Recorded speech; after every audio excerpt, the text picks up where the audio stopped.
We closed last night, or we discussed yesterday, a bumper sticker that I saw driving down here. And the bumper sticker said, man thinks, God knows. And then someone had bought a second copy of the bumper sticker and cut it apart and reversed it and put it under it. So it said, man thinks, God knows, man thinks. Now, it seemed to me there was a lot going on in what was attempting to be expressed here. First of all, something about God, that God knows, that God exists in a superior state of intellection. Plato said time is the moving image of eternity. My notion of God's cognition is simply the regarding of all points in the space-time continuum with equal clarity. God knows. The limited program of knowing is thought, cognition. Man thinks.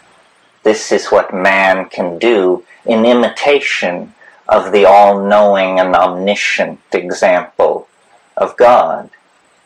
But implicit is that this is somehow a limited undertaking, this thinking of man. And some of you may recall the famous comment of Pascal that man is a reed bent by the wind. And then Pascal added, but a thinking reed. So then the second half of the conundrum was that God knows, man thinks. Now this, I thought, was very interesting because it seems to imply a relationship between the limited project of knowing, which is human thought, and the completed project of knowing, which is omniscience. God knows, man thinks. In a way, what this is saying is that God knows that man is making his way toward God. God knows, man thinks. God knows that man is participating in the same project of being that God regards from this higher dimensional space.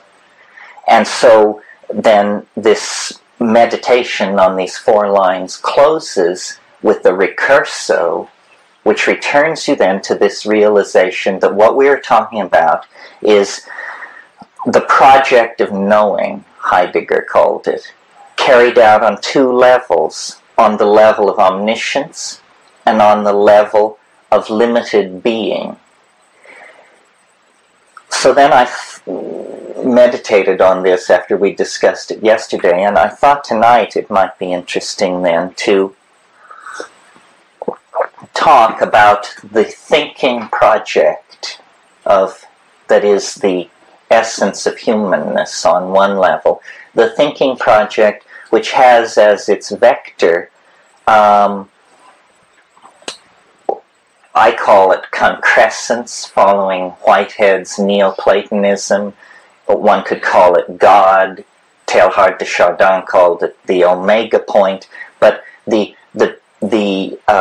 process by which knowing transforms itself from some kind of aboriginal apperception of the possibility of God into union with God, and the process that lies between these 2 points is the story of the evolution of human consciousness, or more properly speaking, human history.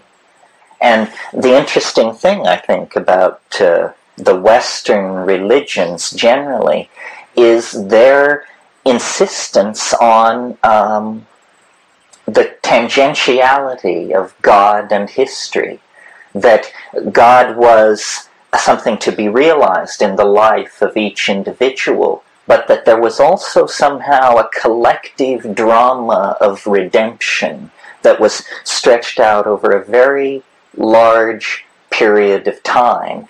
And history then becomes the theater, you see, of the struggle between good and evil for the redemption of the human soul.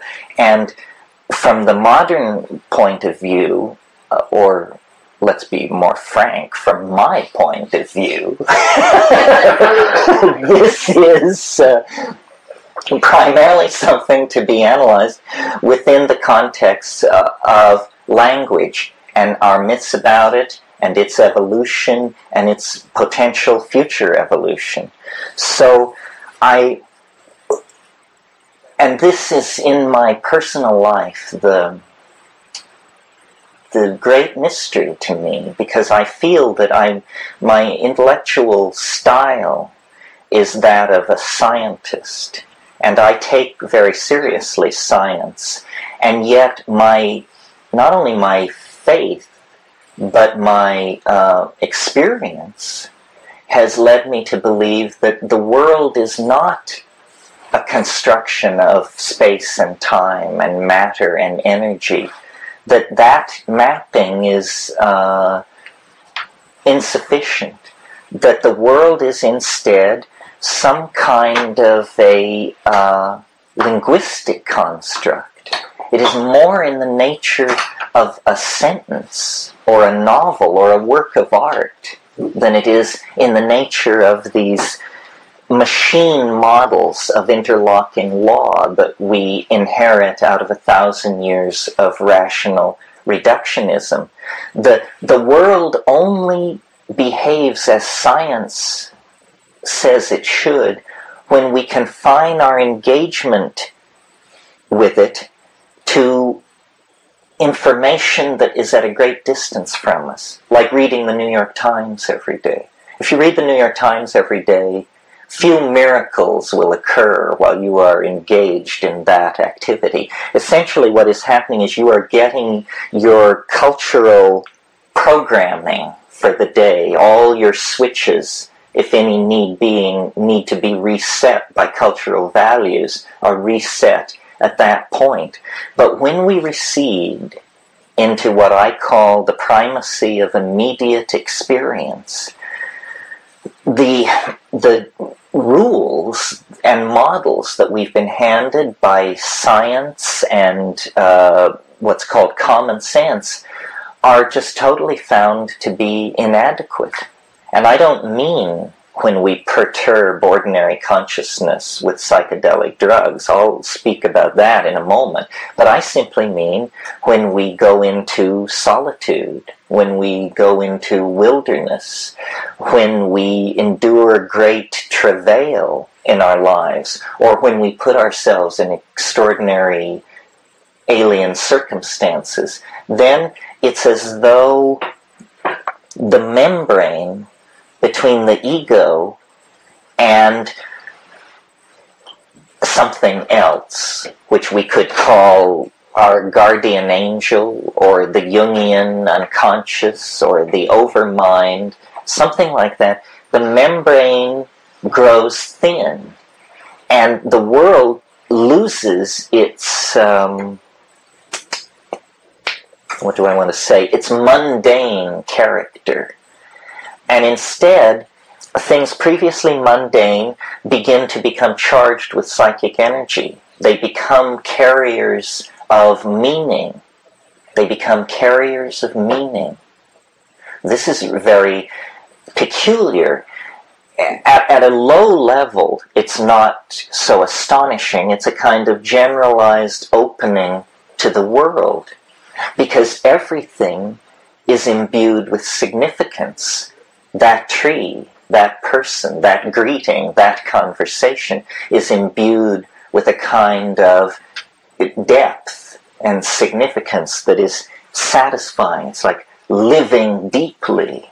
But this phenomenon can proceed to a deeper level of introspection and relationship to the exterior. And in that case, then, this significance, which everything was previously seen to have, begins to compress or densify, and the world begins to dissolve into animate intelligence.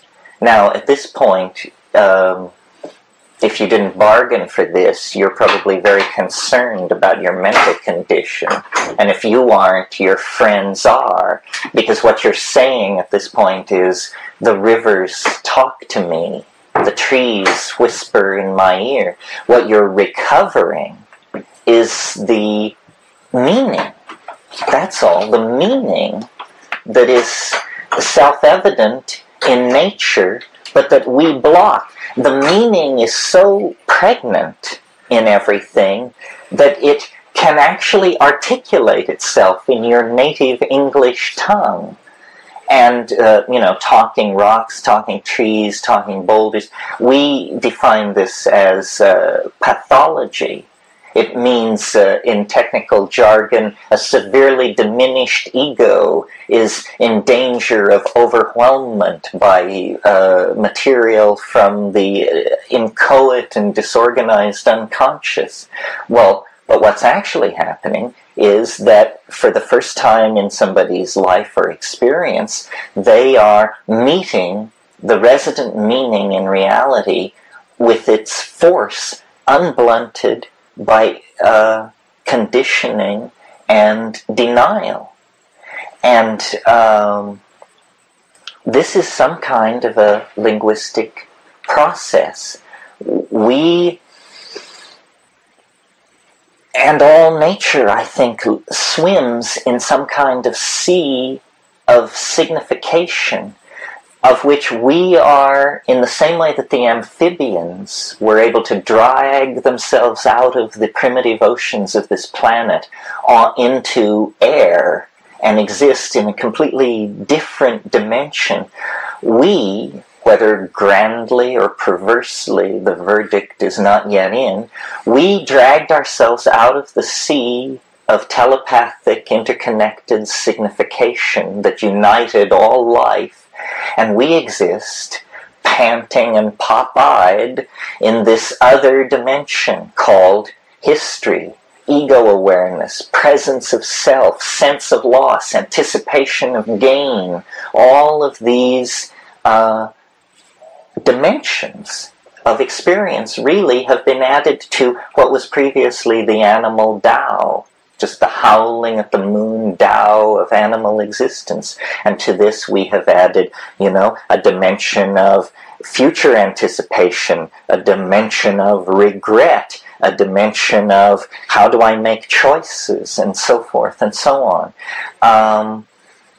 There is not I don't put a moral judgment on this, but it has to be said that in the tradition of the West, this has been viewed classically as the fall. This is the fall into names instead of realities, into constructs of reality rather than reality itself. And this has now been inculcated into each and every one of us as, both the glory and the trauma of human existence, which is our extraordinary ability to reside in and be in language. So, for instance, I've made this example before. A child lying in a crib, and a hummingbird comes into the room, and the child is ecstatic because this shimmering iridescence of movement and sound and attention, it's just wonderful. I mean, it is an instantaneous miracle when placed against the background of the dull wallpaper of the nursery and so forth. But then mother or nanny or someone comes in and says, "It's a bird, baby. Bird, bird." And this takes this linguistic piece of mosaic tile and places it over the miracle and glues it down with the epoxy of syntactical momentum. And from now on, the miracle is confined within the meaning of the word. And by the time a child is 4 or 5 or 6, no light shines through. They have tiled over every aspect of reality with a linguistic association that blunts it, limits it, and confines it within cultural expectation. But this doesn't mean that this world of signification is not outside, still existent, beyond the horizons, the foreshortened horizons of a culturally validated language. Well, so then classically the path through this has been through use of psychedelic plants or some form of ascetic practice or fasting or prayer and meditation, whatever, some way of breaking through. And it is literally presented as a breaking through, a penetration to another level, that culture is an imprisoning bubble of interlocking assumptions that are like a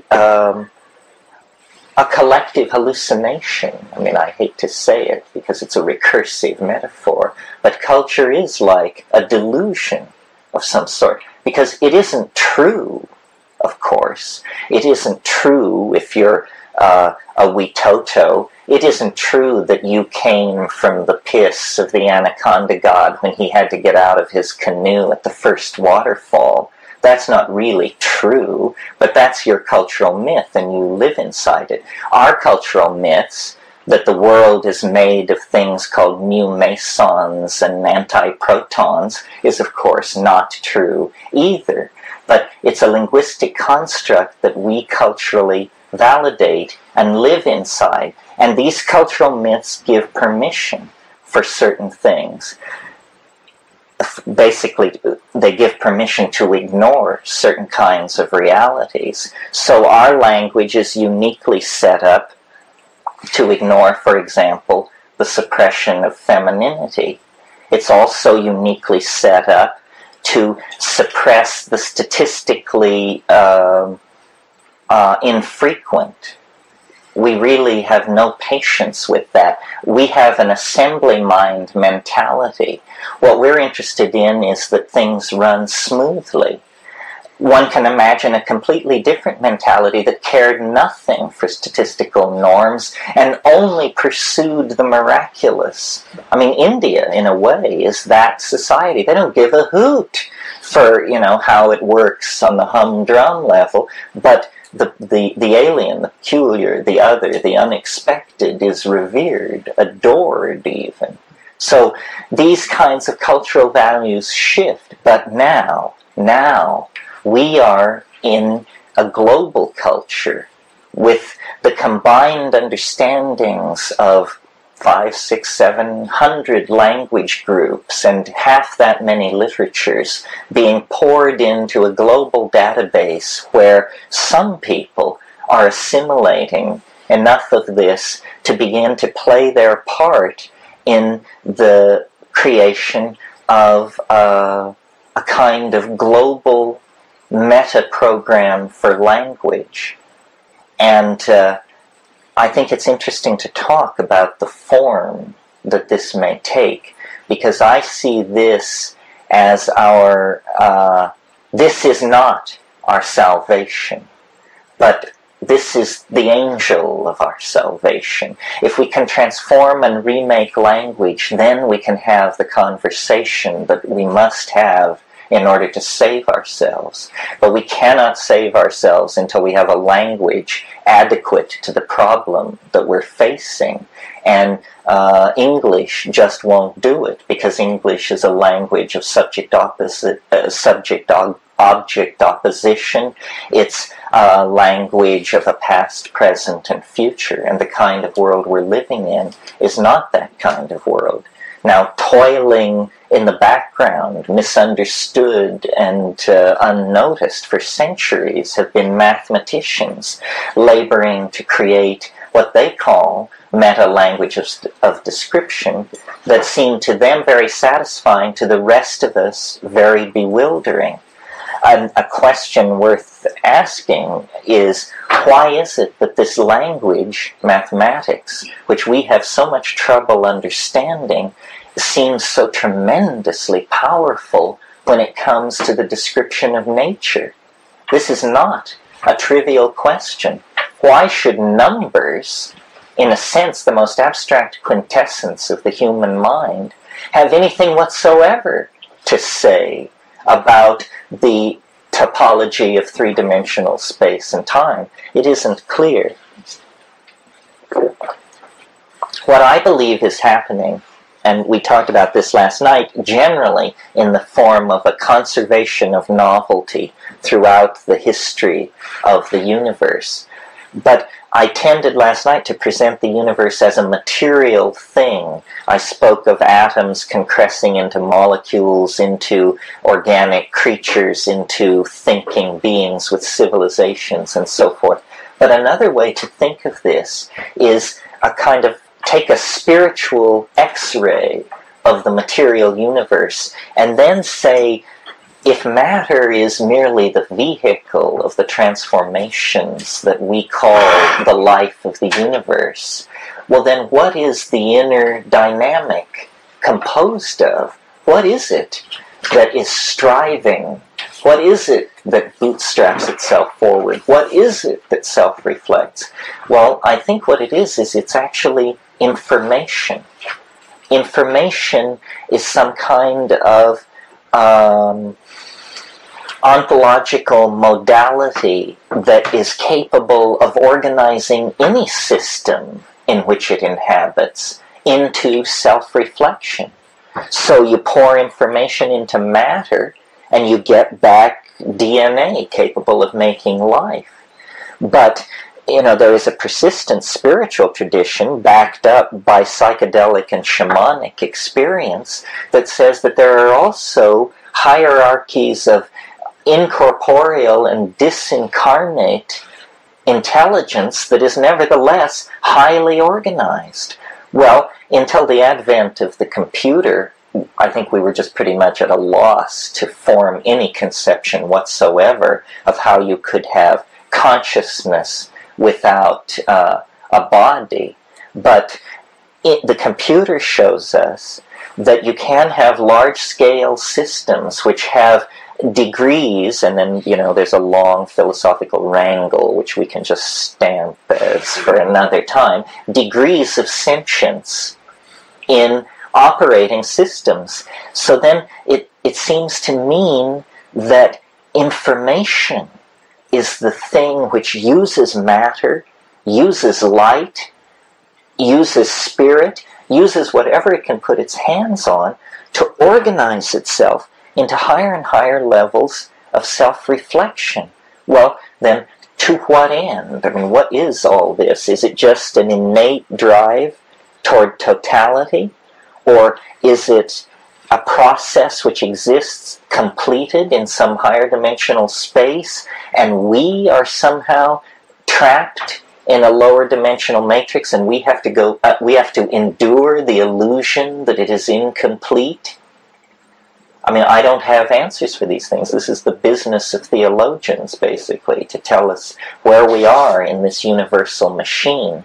But I think that what we can do to enrich our experience and to feed data into our heuristic models is to begin to think in terms of language as the material that we need to work with, instead of public opinion or matter or even energy.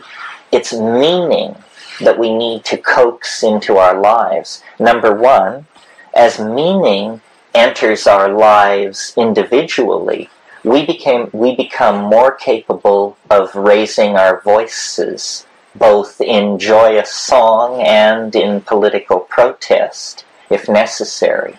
My whole shtick, and the whole shtick of the psychedelic experience, I think, is reclaim immediate experience. Realize that you outvote all parliaments, police forces, and major newspapers on the planet. Because, who knows, they may be illusions. Complicated phenomenological forms of analysis can be carried out to show that their existence is in considerable doubt. But if you carry out this phenomenological reduction, you will discover that it reinforces the notion that you must actually exist and be real. So therefore, you start from that nub of immediate experience and real being, and extrapolation outward should be very provisional. I mean, I don't know how Buddhism handles this. I grant you all a strong possibility of existing, but I'm not nearly as sure about you as I am about me. And I don't think any of you should be more sure of the rest of us than yourself. I mean, the world could be anything, you know? It could be a solid-state matrix of some sort. It could be an illusion. It could be a dream. I mean, it really could be a dream. So it pays to stay on your toes, I think. In practical terms, what does all this come down to, besides that we should speak from the heart, clearly, and with our minds engaged? Well, I think that, remember I said we should see language as the stuff with which we work, rather than matter. And that means creating a technology of the sayable, making the complete understanding of new puns a national priority on a par with weapons development. It means exploring the real implications of substituting Finnegan's Wake for the Constitution, this sort of thing. Because what we're doing, you see, is pulling the beard of the linear printheads who really believe all of this stuff, who really are lost in the labyrinth of the political errors of the last 500 years. We can't overwhelm them by force of arms, nor should we wish to. They can actually be teased out of existence because they themselves feel their position to be so ridiculous. It's very interesting how the way the collapse of our enemy in the Soviet Union has exposed the absurdity of our previous positions. All our previous positions are now exposed as absurd, but people don't draw the obvious conclusion. It must also mean then that our present position is absurd. And so it's tremendously liberating. Our culture is ruined. It's a disgrace from which we can now simply walk away. Well, then the question is, into what? And I believe that our persistent fascination with psychedelic states of mind since prehistory forward has been because in the psychedelic state, from the very beginning, there was an anticipation of the very end. And the very end still lies ahead of us. What it is that our nervous system is in the process of evolving us through a linguistic transformation where language, which at the beginning of the process was something that you heard, at the end of the process becomes something that you actually see. And this simple shift from seeing to hearing is the key to our being able to finally recognize each other and communicate. Print and linearity and what's called ear bias for language is what has shattered our sense of ourselves as a collectivity. A positive way of putting it is to say it's also what created the idea of democracy, individual freedom, labor unions, the vote, all of these atomized notions of human obligation and political participation arise out of print. But so do ideas like that we're all alike, because letters from printing presses on pages are all alike. The idea that products should be mass-produced out of mass-produced subunits. This is a printhead notion. It could never have occurred to anyone outside of a printing press culture, and never has.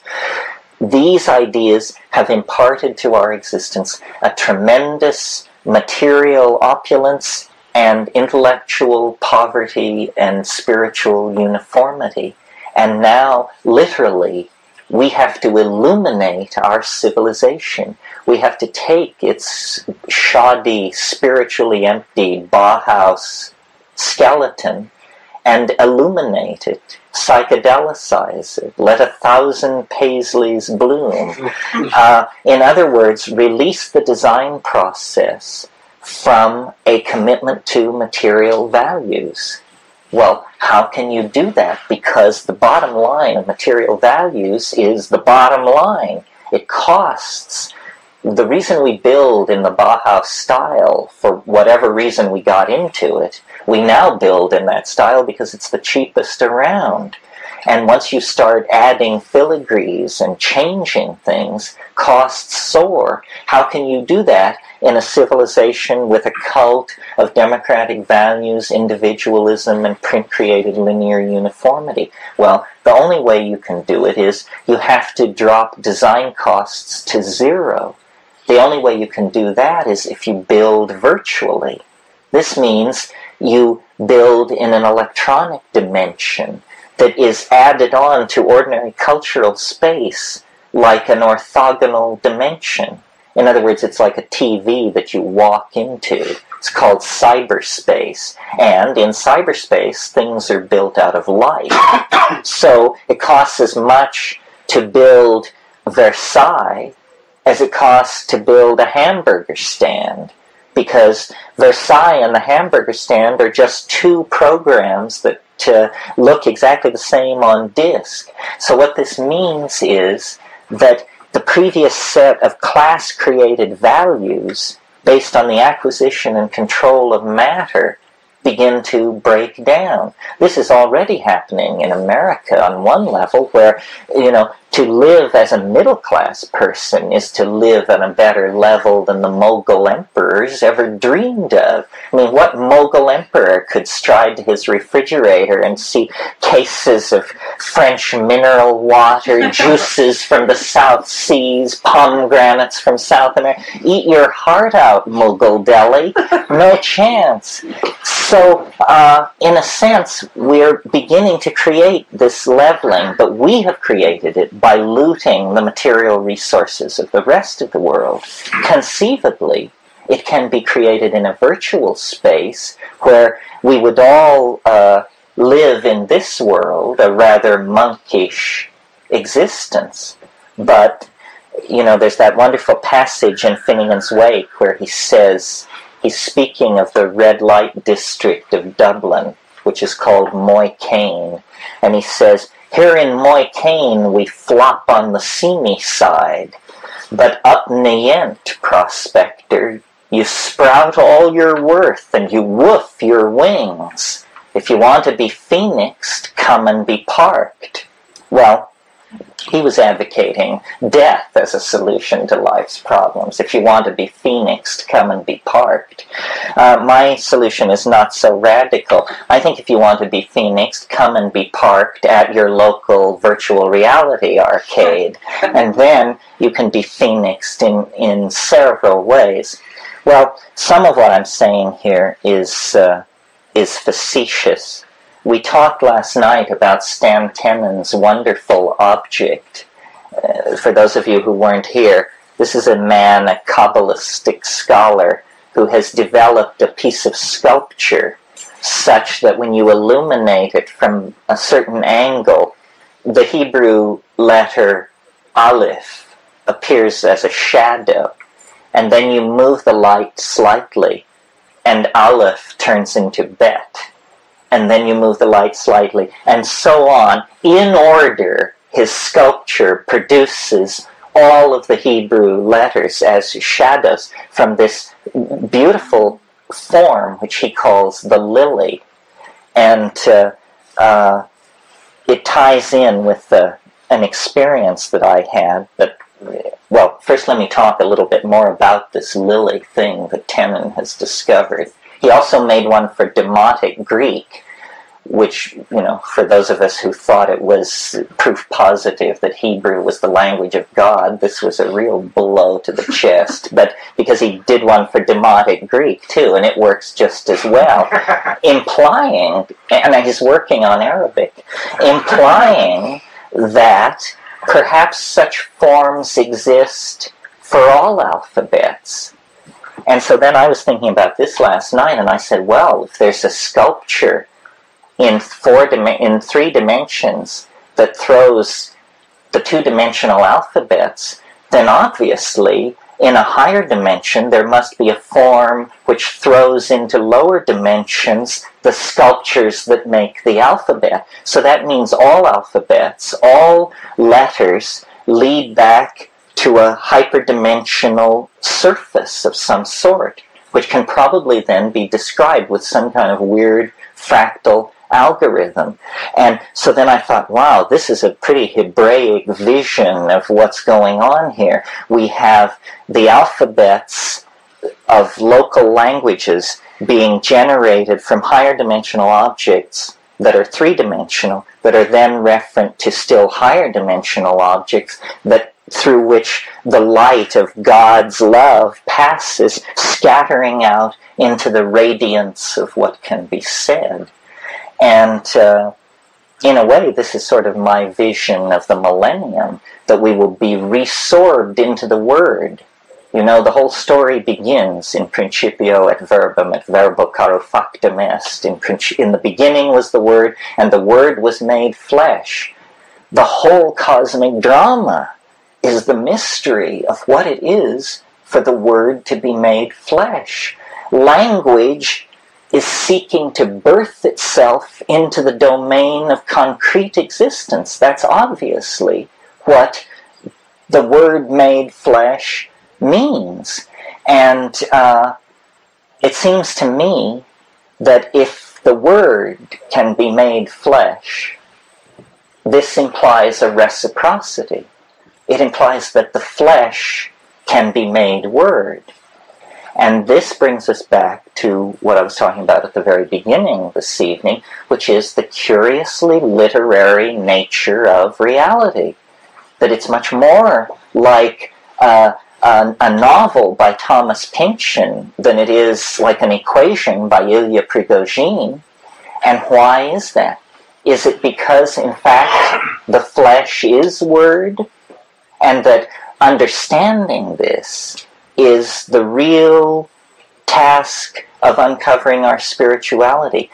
Somehow it's a riddle, it's a conundrum, it's a koan. If we could correctly understand this, if the world did not disappear immediately, at least it would roll around in the palm of your hand like a spinning marble, as the I Ching promises. It's something about the recognition of the primacy of the Word, that history is the process of the descent of the Word into concrete expression. I didn't say matter. And that our relation to this retroflexive process is an ascent into the Word, a going toward the approaching mystery, and a meeting there in a domain of unknowability.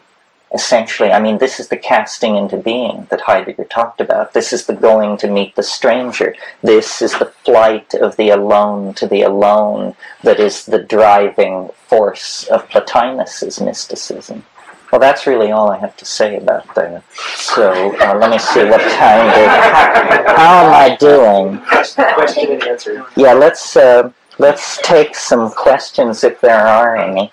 Do you know how to use Amanides muscaria medicinally and shamanistically without killing yourself? I can tell you we're following my argument with bated breath. Carefully, because it's dangerous. It's dangerous because it's seasonally variable, geographically variable, and genetically variable. And that's enough variables that you should be very careful with what you're doing. Generally, I don't recommend it. It's the attention that has been given to that mushroom is, to my mind, entirely out of proportion to its cultural importance. This is because Gordon Wasson fastened in on it with a tenacious will as soma. He decided that it was soma. Are you all up to speed on what we're talking about here? Soma was this mysterious, ecstatic, hallucinogenic plant that the Rig Vedas were basically composed about. The major subject of the Rig Vedas is Soma. The ninth mandala of the Rig Veda is a paean of praise to Soma, that it exalts it above all the other gods. And no one knows what Soma was. And the descriptions are puzzling. It seems to have been, it didn't have leaves. It had yellow flowers. It grew in mountains. And they speak of pressing it. It was prepared some way. It was pressed. It was filtered. And then they talk about this golden liquid which they drank. And Gordon Wasson, because of the importance of the Indo-Aryan people who wrote the Vedas for connecting up all of the history of what archaeologists call Old Europe with the Neolithic Middle East and India, it was very important to try and understand what Soma was. But the problem that has bedeviled everyone who was an enthusiast for Amanita muscaria as Soma is that it's a bad trip. It is not reliably an ecstatic intoxicant. In fact, it's fairly reliably a bellyache. And people have pounded it with milk curd. There was a whole school of thought which said that the enzymes active in raw milk would decarboxylate muscarine, the poison, into muscimol, the hallucinogen. But, you know, this didn't stand the test of human trials. It didn't appear to be true. Then other people said you have to dry them for months or smoke them over a fire. Again, this doesn't seem to be reliable.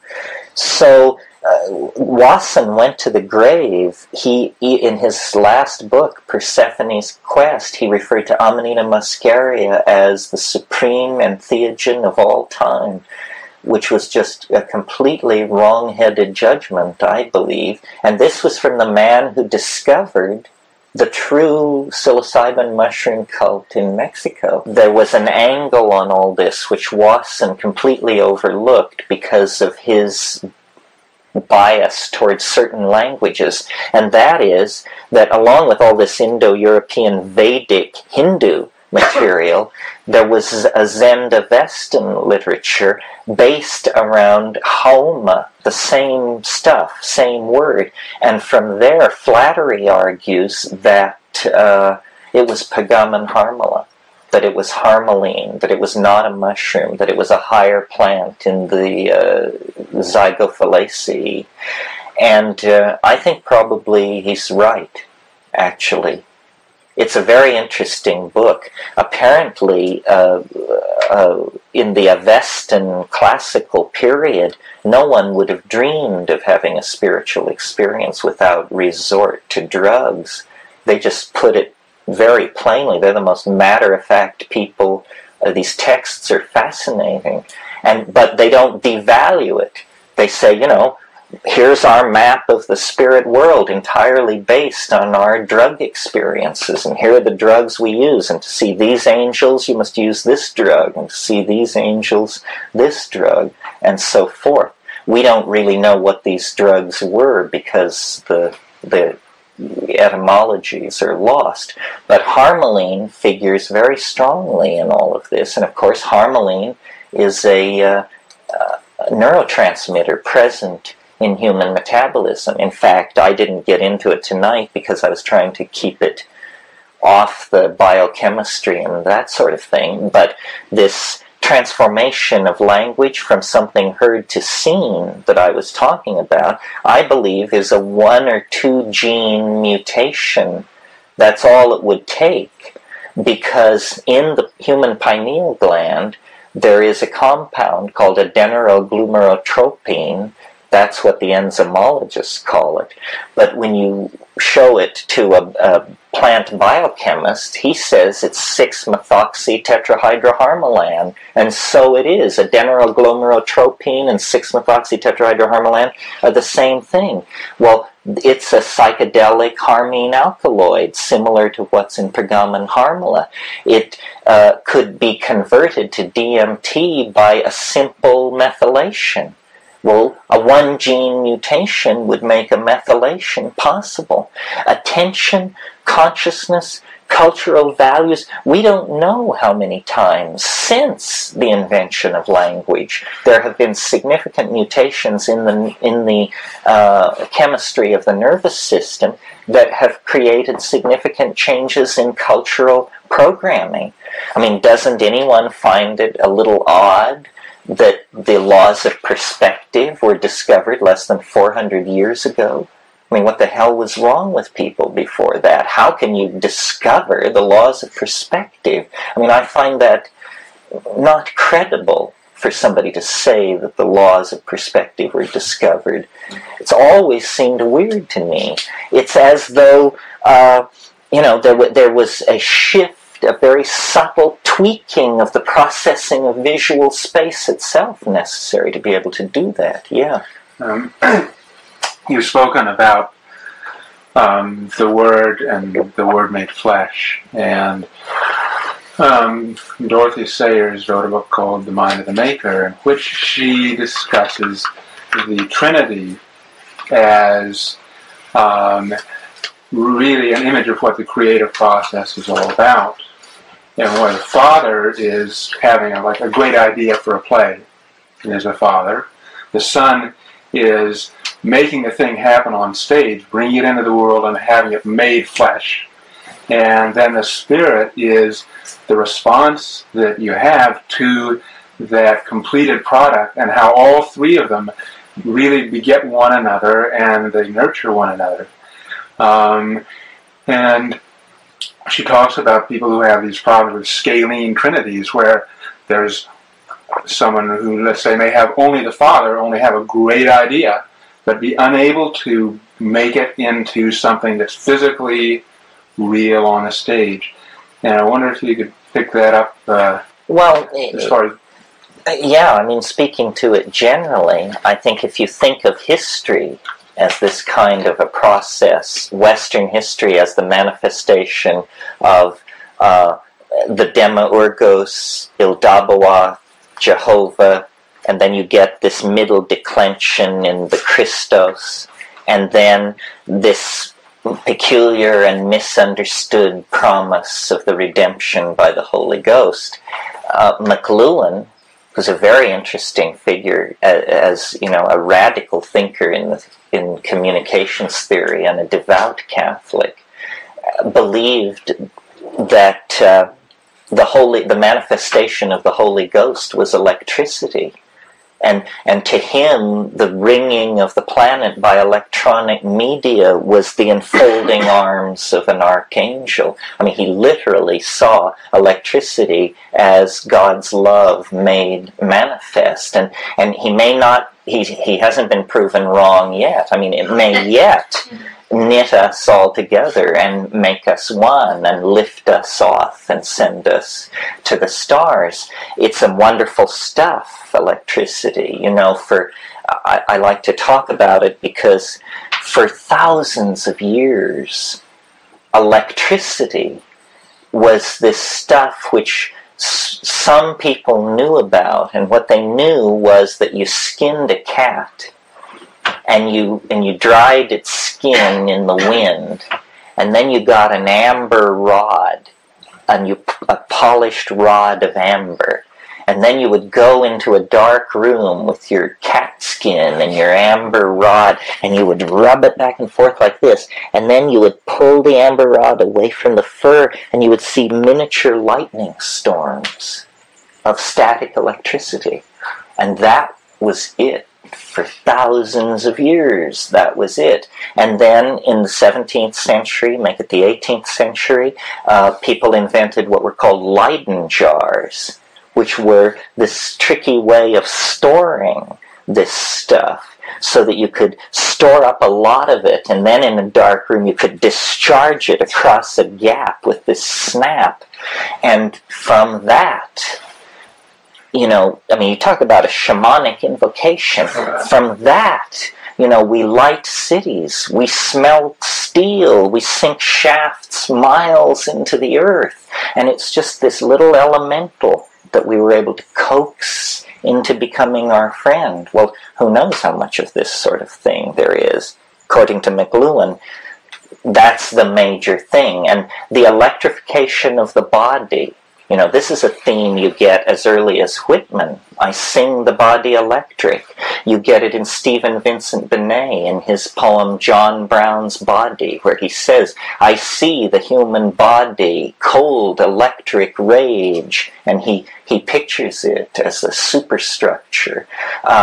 Electricity as information, as the logos, as the freeing and rarefaction of thought.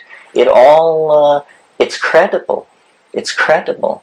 I mean, when you think about electricity, in and of itself, as modern inventions go, it must be the most benign there is, because other than seating criminals in electric wired chairs, it is not a weapon of mass destruction. You cannot rain it down on your enemy's cities. It's pure energy in the service of light, one thing, and information. And it's generated, I don't know how many of you know this, but it's generated out of stable magnetic fields. I mean, when we were in the 5th grade, we made engines by wrapping nails with wires and setting them delicately balanced between permanent magnets. And, you know, you coax this stuff into being.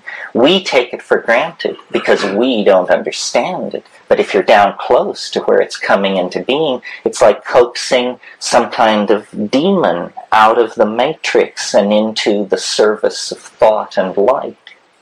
Very psychedelic. So how do you see the body being coaxed back into the word? Well, I don't know. It's a hard thing to picture, isn't it? Well, maybe it's like those Tibetan letters that start becoming real and vibrating. I don't know. Well, there are a number of, I think we have like pieces of the puzzle, but we don't know quite how to arrange them. One is virtual reality. Do you all understand this concept? Because I mention it and it's quickly becoming central to my references. Virtual reality is this technology now being developed where they give you a helmet and a body glove, and when you look in the helmet, you see another world, and you're in it. And you can walk around and pick things up and open doors, and it's all sustained by computers, but the illusion is very real, and they're only at the beginning of the process of creating this illusion. Okay, so that's a technology sitting off there with a potential application. Another is nanotechnology. Nanotechnology is making things very small. And there's a whole enthusiasm for this. And people who, you know, I talked yesterday about being down at the baths and watching the stratocumulus clouds move over the ocean. The number of water droplets in a stratocumulus cloud exceeds the number of people in the world. Therefore, if we were the size of water droplets, we could simply exist in that kind of a cloudscape. Well then, okay, so that's another technology that's sitting there. Another is this wonderful fantasy that I told some of you about a few days ago, where we see a man walking on a beach, and the man, his planet is perfect. its oceans and its atmosphere and its glaciers and its equatorial forests are all in balance. And this man is naked, except for a thread, like a Hindu thread that crosses him. And on this thread, there's sufficient space for as much as 1,000 or more small beads. Each bead is a doorway into a technological potentiality that is entirely suppressed in three-dimensional space. In three-dimensional space, there is just man and nature. But when this man closes his eyes, there are menus, and these menus lead to other menus. In other words, the culture, the entire culture, has become virtual. This is one possibility, that the culture be made virtual. Another possibility, which is sort of the reverse of that, and there's a company on the peninsula trying to do this, is to place a textual reality behind apparent reality, so that everything is a button, you know? It is what it is, but it's also a button. So I look at this, the question forms in my mind, what is this? The what pushes a button, and textual accompaniment informs me that this is cypress wood cut 3 years ago. Do you see what this would do to the world? Now we're well on our way in the project of making the word flesh and the flesh word. We at least have them lined up with the word behind the flesh, and in some cases the flesh behind the word, embedded, ontologically arranged in a situation of mutual reinforcement. Okay, another technology is some kind of severing from the physical connection. And then there's a lot of debate about, is this possible? The old consciousness without an object riffraff. Well, it has to be explored. It can't be known. The other thing is the persistence of the intuition of non-material worlds inhabited by self-organizing intellects of one sort or another seems to imply that some kind of dematerialization is at least theoretically possible. I've talked a lot in these circles about the questions raised by the ecstasis that comes with DMT, where you actually break into a world where there are what I call autonomous self-transforming machine elves, but what we have discussed in terms of, are these the sprites of classical European mythology? Are they dwellers in some parallel continuum, unsuspected by any of our sciences or ontologies? And then a still more unsettling possibility, is this somehow an ecology of souls? Is the eerie connectedness to the human dimension that these things have, because in fact this is a stage of some sort in human existence? If what God coming tangential to history means is human beings unraveling the mystery of physical death, then I think that would be a sufficient fulfillment of the sort of dramaturgical demands of a denouement, that we stride toward the mystery strides towards us, and everything is resolved in a revelation of the understanding and meaning of death. This kind of thing makes me very uncomfortable, perhaps because it's fairly feeling-toned and emotion-laden.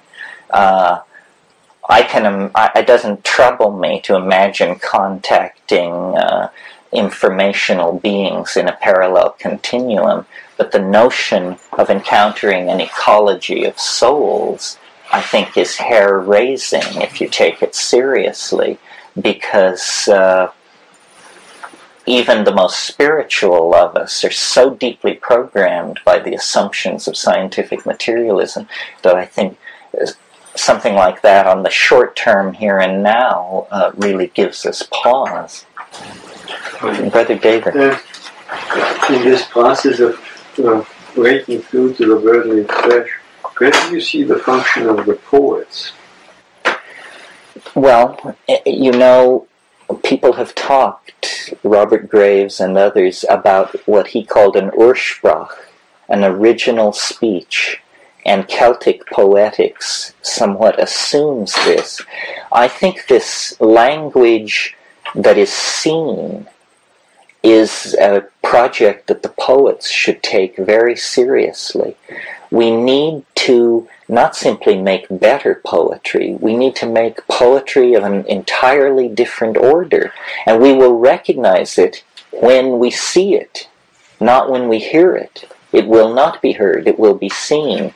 To carry language from 2 dimensions into 3 is the task of the poet and the rebel in the 20th century. And there is a model for this, which I will explain to you so that it doesn't seem so outlandish, and so we can see that nature, once again, has sanctioned this move. And that is, a long time ago, 700 million years ago, more or less, the great tree of life made a primary division between the vertebrates, the creatures with backbones, and the invertebrates. Evolving along the invertebrate line and reaching the greatest brain size and complexity of nervous system on the invertebrate side of things were the cephalopods. These are the squids and the benthic octopi, the 8-armed ones and the 10-armed ones. You may not realize it, but they are actually mollusks related to escargot. So they are an extremely primitive creature from the point of view of those of us with backbones and binocular vision and frontal lobes and so forth and so on. Nevertheless, the interesting thing about benthic octopi is that they can change their color over a wide range. Now, you may have heard this fact and assumed that it had to do with camouflage against their surroundings so that they can avoid predators. This is not what it's about at all. Octopi change color, and they can also change the shape of their skin from smooth to rugose and wrinkled, and then what's called pileate, little points all over it. They can go through all these color changes and texture changes. And octopi have extremely well-evolved eyes.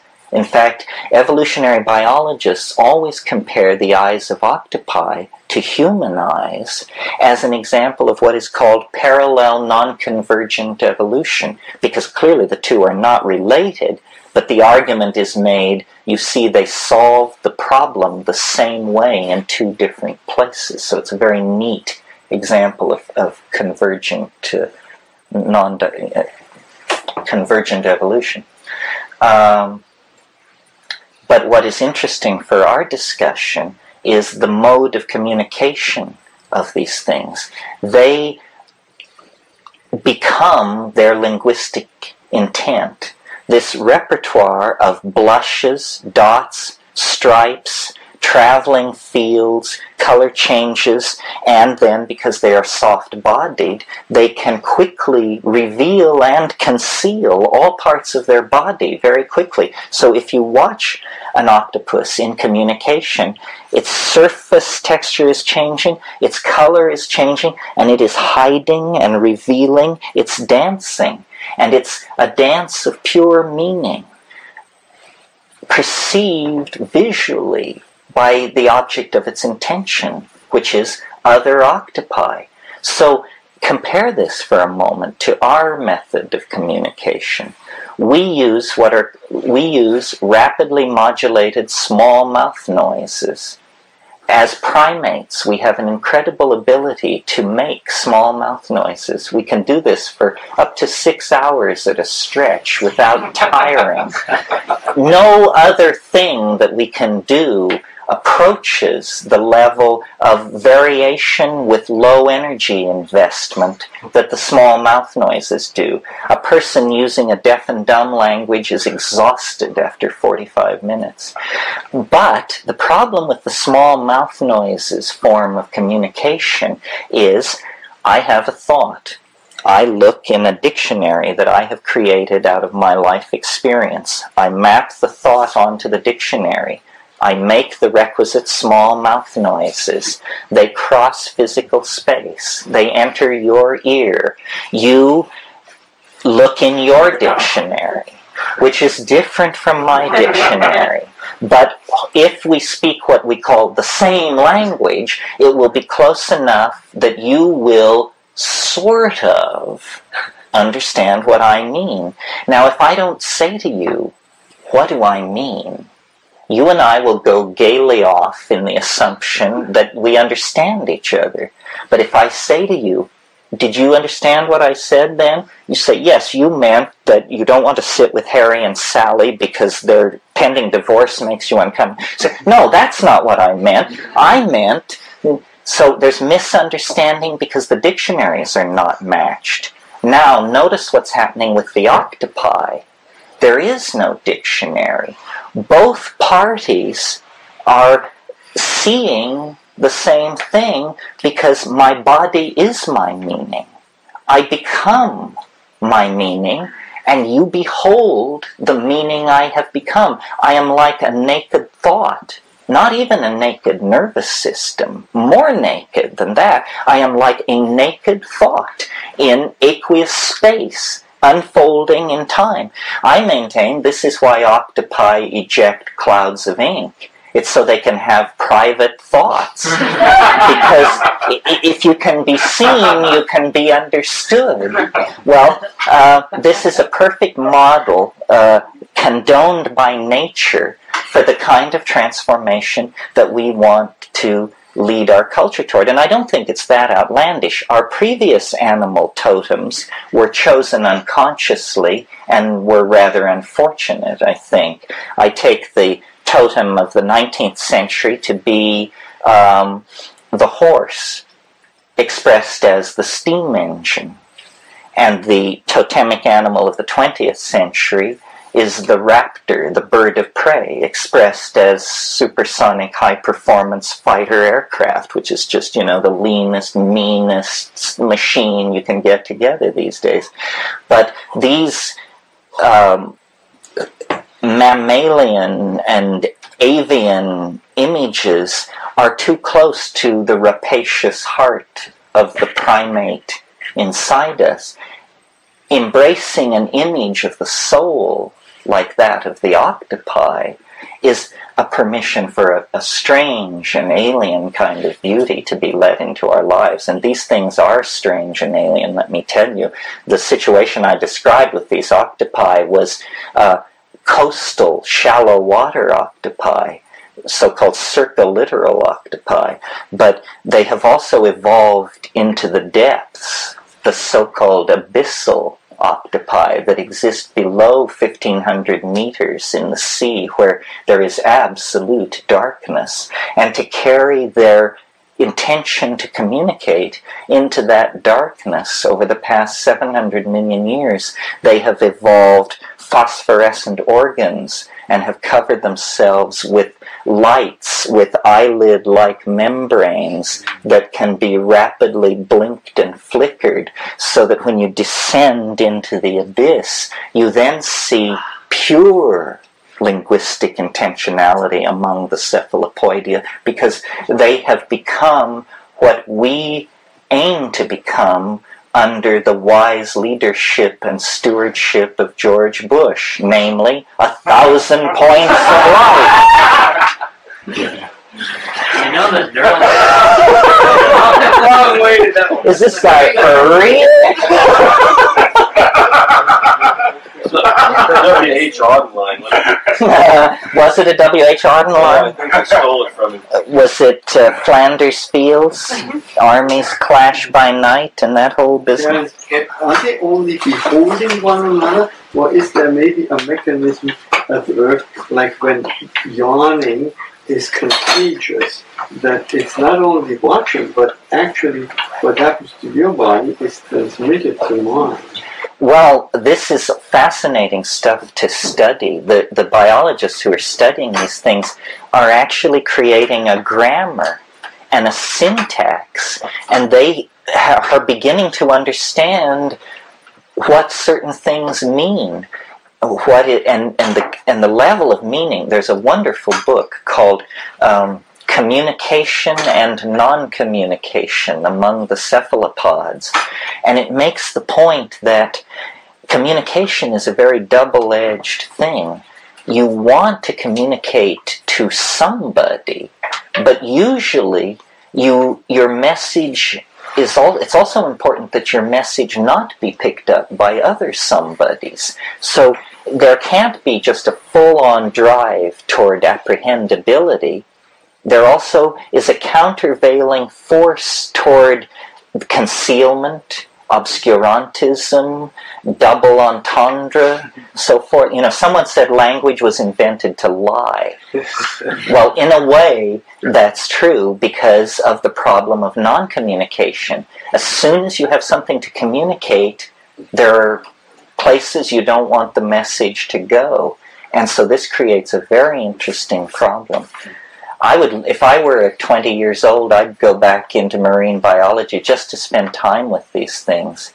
They're quite amazing, and they have very large brain capacity. I think John Lilly was all mixed up to look for mind in the water, in that it was mammalian chauvinism that drove them to dolphins and whales, that maybe they are intelligent, but the language feats, when you see videotape of these cephalopods, you realize you're in the presence of an opera. What kinds of things are they communicating besides maybe fear or? Well, they're communicating. They have elaborate sexual displays, and it's a very tricky thing, sexuality among cephalopods, because the male usually doesn't survive the encounter. So a lot of time is spent getting it right before you commit yourself. So they have a very complicated courtship thing. And one of the things that's always said about them is that, every child's book will tell you this about octopi. They're shy creatures. Well, guess why? It's because they wear their heart on their sleeve. Everywhere they go, other octopi can tell exactly what they're thinking and feeling. So they live alone, and they only get together on special occasions for communication, basically. And the repertoire is as complex as human language, so that they could be discussing the equivalent of Spencer's epithalamion or something. I mean, we don't know what they're talking about. Do we have a sort of Rosetta Stone, about? We have a primitive grammar, but it's only for one species. And I'm not really interested in what they're saying, because I think it would only make sense if you were an octopus. But I'll bet that, you see, it's a model for us. Wouldn't we like to dance for each other and be perfectly understood? And wouldn't we like to see someone dance and to know that this was their mind and their body somehow at one? In a way, God, does everything go back to everything? In a way, this is the theme of Skinny Legs and All. This is the theme of the Dance of the Seven Veils. Octopi do it. Nubile Hebrew princesses do it. Everybody dances toward the truth, dropping veils as they go. And then, of course, the nakedness of truth is a cliche. Well, you mentioned to bring it to a practical level, and do that. In yes. my life, you mentioned the hallucinogenic experience as being one way that I don't think I accelerate anything in my life. I feel that I just align with and move in a freer way. So I wouldn't seek out a hallucinogenic experience in order to accelerate or to get more transformed or anything. I do it because it's enjoyable. It's truly exciting and passionate, and I do seem to transform in the process and grow. And are there any ways or other ways that you might suggest? And also, I'm interested in sound, which is, you're talking about going from sound to light. And I have a way of starting where I am, or again, following my excitement, which happens to be in making tones. And I've reproduced experiences such as, very simply, like a hot tub, where I make a tone and another person has an experience of being in the hot tub. They go from being cold to being very comfortable, very vulnerable, very open, very loving. And it occurred to me that I could reproduce a mushroom experience, or some of these drugs you mentioned that are in the Amazon. That you could reproduce it with sound? I could make tones, and such as in Tibet, they can, the tones are, can bring physical objects into being and move energy and such, and that's my exploration. But I was wondering if you had any ideas of... Well, something sort of along that line that I've worked with for years and observed for years, and I find very interesting is, in South America there is this plant drug of shamanic tradition of great age called ayahuasca, or yahe. And what seems, it's chemically a little different from anything we've discussed, and consequently neurologically a little different. When this drug was first discovered in the 20s, they isolated a white crystal from it, and they named it telepathine, because they believed that these deep forest Indians were having some kind of state of group-mindedness behind this. Well then, and that was all very exciting, that there was a drug called telepathine, but then later they found out that the drug had already been discovered in another plant in Pergamon Harmala, the soma plant I mentioned, and had been named harmine, so that the rules of nomenclature, that took precedent. But persistently, since then, there had been reports of group states of mind caused by this drug. So we explored this in the 70s fairly thoroughly, in 71, in 72, again in 76, and again in 81. And different things are going on. First of all, the people down there who take this drug are into what they call Icaros. Icaros are magical songs, I-C-A-R-O-S, Icaro.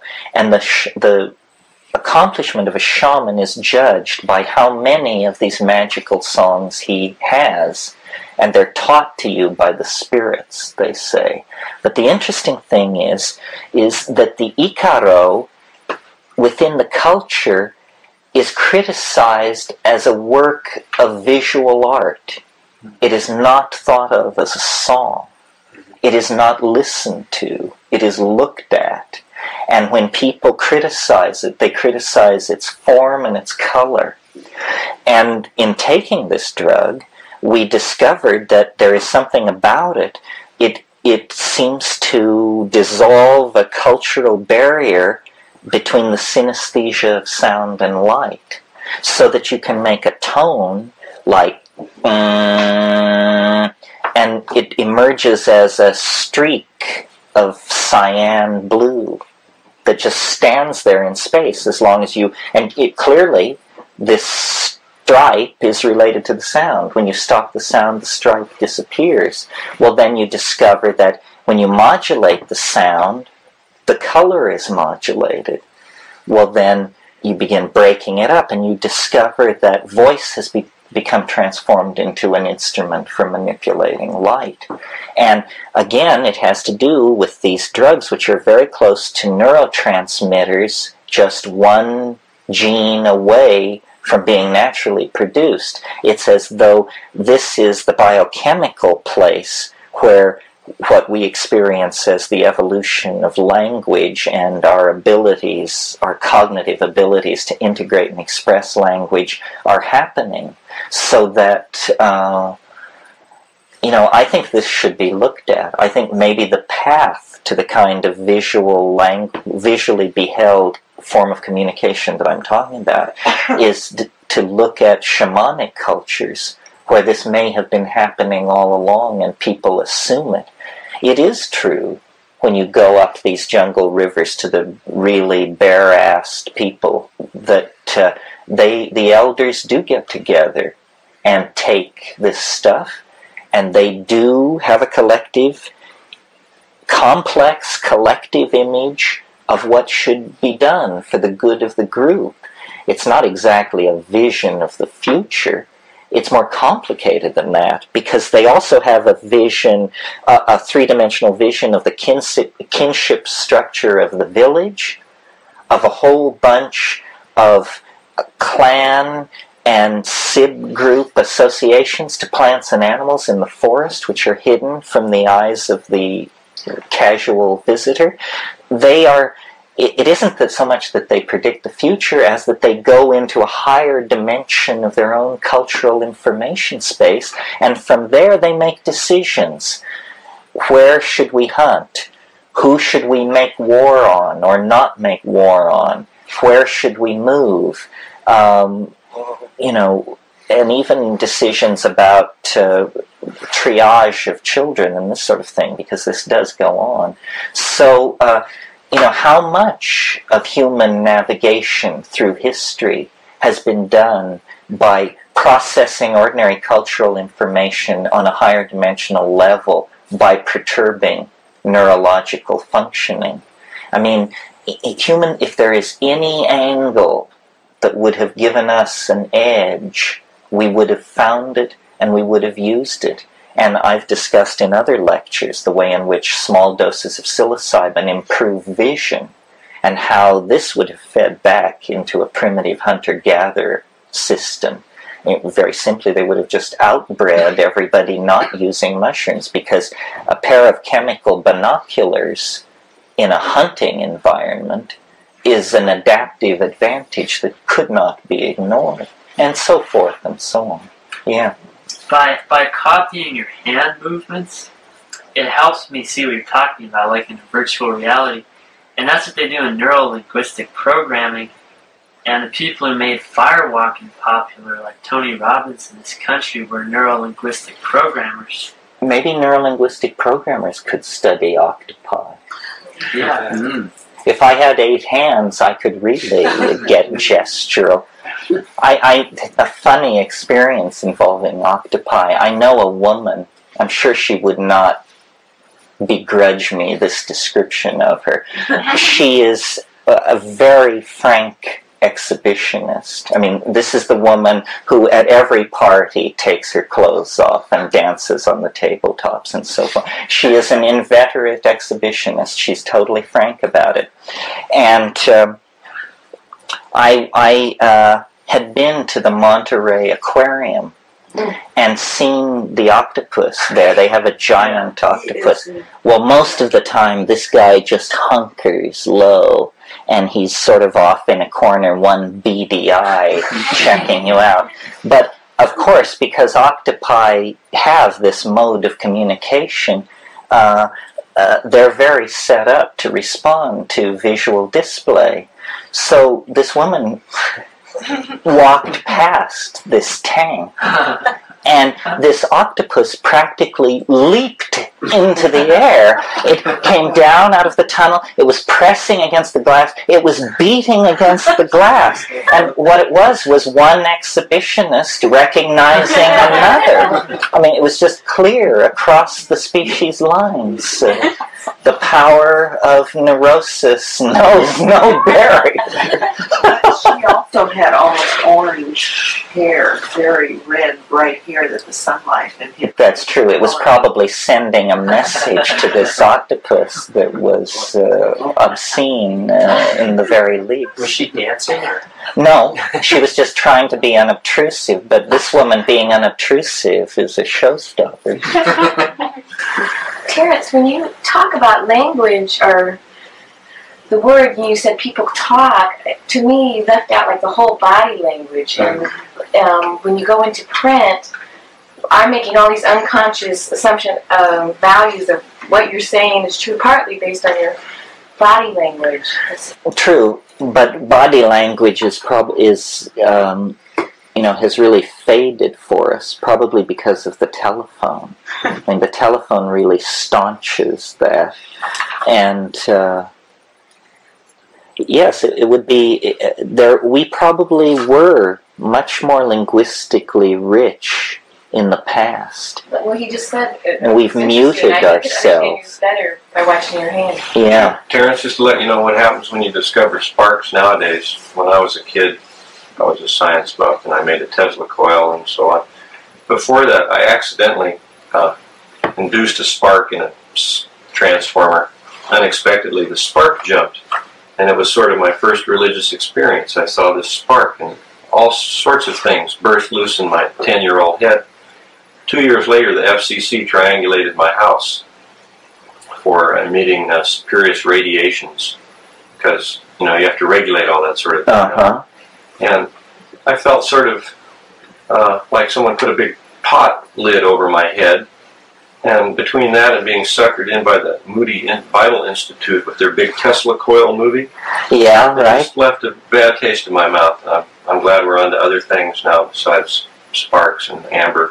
Oh, okay. A bitter experience. There is a notion, in Latin, spark is scintilla. This word exists only in English. In the legal phrase, there was not a scintilla of evidence against him.